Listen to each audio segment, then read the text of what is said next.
بسم اللہ الرحمن الرحیم۔ آخر کامیابی کیا ہے؟ کامیابی کسے کہتے ہیں؟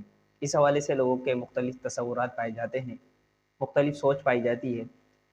کچھ لوگوں کا خیال ہوتا ہے، تصور یہ ہوتا ہے کہ شاید جس کے پاس بہت زیادہ طاقت ہے، بہت زیادہ فوج ہے اور اس کا حکم دنیا میں چلتا ہے تو وہ سب سے زیادہ کامیاب ہے۔ تو ایسا نہیں ہے۔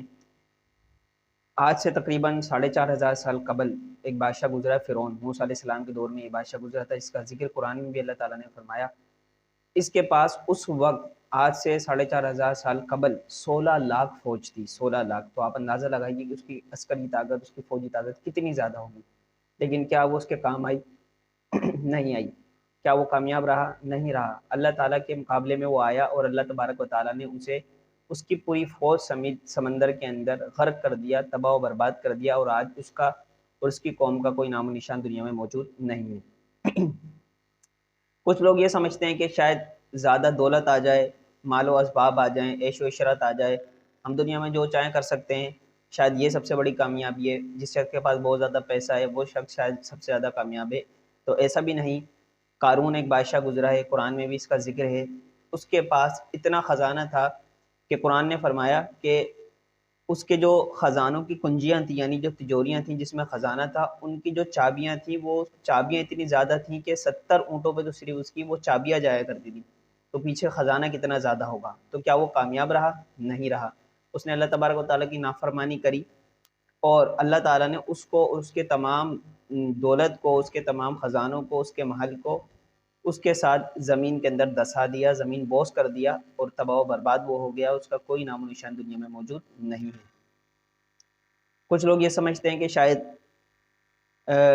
اگر آپ کے پاس بہت زیادہ طاقت ہے، آپ جو ہے بہت زیادہ بادشاہت رکھتے ہیں، آپ کا حکم ہر جگہ چلتا ہے، تو آپ سپر پاور ہیں، تو آپ سب سے زیادہ کامیاب ہیں۔ اب دیکھ لیں جیسے کہ امریکہ، یہ سپر پاور ہے، لیکن چائنا میں امریکہ سپر پاور نہیں، رشیا میں سپر پاور نہیں۔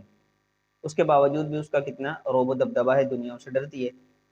تو نمرود جو تھا ابراہیم علیہ السلام کے دور میں، جو کافر بادشاہ تھا، اس کی حکومت ایٹ اے ٹائم پوری دنیا پہ تھی۔ پوری دنیا میں اس کی حکومت تھی، مشرق سے لے کے مغرب تک، شمال سے لے کے جنوب تک اس کا آرڈر چلتا تھا۔ تو آپ اندازہ لگا سکتے ہیں کہ اس کی طاقت کتنی زیادہ ہوگی۔ تو کیا وہ کامیاب رہا؟ نہیں رہا۔ اللہ تبارک و تعالیٰ کے مقابلے میں آیا تو اللہ تبارک و تعالیٰ نے ایک لنگڑے مچھر کے ذریعے اس کو ہلاک کیا۔ لنگڑا مچھر جس کی ٹانگ ٹوٹی ہوئی تھی، اللہ نے اس کو حکم دیا کہ اس کے دماغ میں گھس جا اور اس کو ڈنک مار، اور اس سے اس کو اتنی تکلیف ہوتی تھی کہ وہ اپنے سر پہ جوتے پڑواتا تھا، اور اسی ذلت اور رسوائی کے اندر مبتلا رہا، اور اسی ذلت اور رسوائی میں وہ مر گیا، ختم ہو گیا۔ اس کی طاقت، اس کی دولت اس کے کچھ کام نہ آئی۔ تو پتہ چلا کہ نہ تو دولت کے اندر کامیابی ہے، نہ طاقت کے اندر کامیابی ہے، نہ بادشاہت کے اندر کامیابی ہے۔ کامیابی آخر ہے کس میں؟ تو آئیے دیکھتے ہیں۔ حضرت سیدنا بلال رضی اللہ تعالیٰ عنہ، آپ ایک غلام تھے، اور حضور علیہ الصلوۃ والسلام نے آپ کو خرید کر اپنی غلامی میں داخل فرمایا، اور آپ کو اسلام کا پہلا مؤذن بنا دیا۔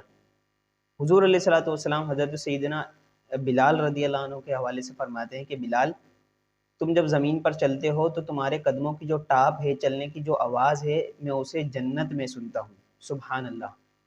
یہ مقام و مرتبہ حضرت بلال رضی اللہ عنہ کا۔ اس سے ہمیں یہ پتہ چلا کہ اگر آپ کے پاس دولت نہیں ہے، شہرت نہیں ہے، طاقت نہیں ہے، بہت آپ کمزور سے ہیں، لیکن اگر آپ کا تقوی زیادہ ہے، آپ اللہ کے زیادہ قریب ہیں، آپ اللہ تبارک و تعالیٰ کی بارگاہ میں آپ مقبول ہیں، تو سمجھ لیے آپ سب سے زیادہ قابل اور سب سے زیادہ کامیاب انسان ہیں، چاہے آپ کے پاس کچھ بھی نہ ہو۔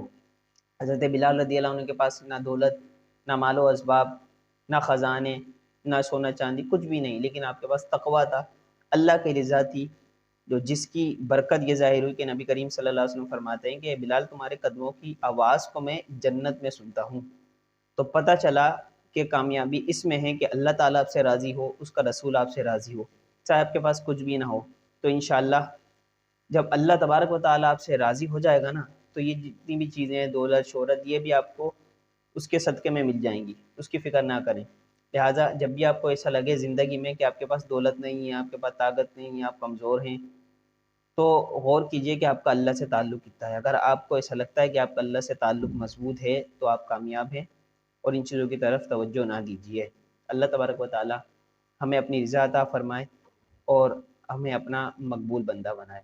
آمین بجاہ نبی الامین صلی اللہ علیہ وسلم۔